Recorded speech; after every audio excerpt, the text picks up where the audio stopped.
আলোচিত সমালোচিত পুলিশ কর্মকর্তা ডিবি হারুনের চাঞ্চল্যকর তথ্য সামনে আসছে।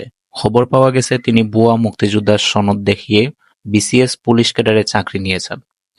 এছাড়াও এলাকায় তার বিপুল সম্পদের সন্ধান পাওয়া গেছে।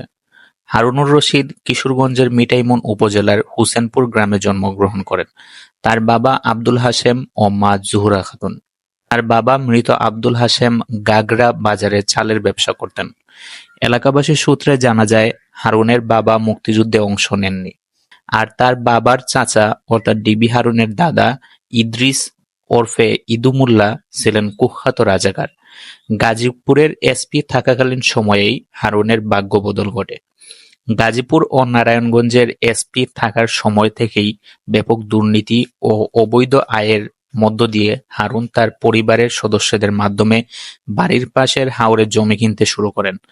নামে বেনামে তার কমপক্ষে ১০০ একর জমি রয়েছে। আবার শতাধিক একর অন্যের জমি তার দখলে রয়েছে বলে অভিযোগ পাওয়া গেছে। যুক্তরাষ্ট্রেও হারুনের শত কোটি টাকার সম্পদ থাকার গুঞ্জন রয়েছে।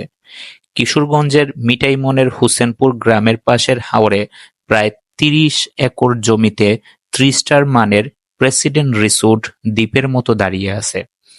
২০২১ সালের ৩ সেপ্টেম্বর চালু হওয়া রিসোর্টের একপাশে ২০টি দোতলা কটেজ রয়েছে, শীতাতপ নিয়ন্ত্রিত ৪০টি কক্ষ আছে।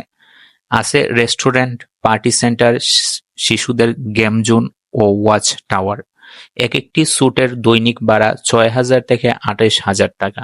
আওয়ামী লীগ সরকারের মন্ত্রী, সচিব অনেকেই এসেছেন তার এই রিসোর্টে।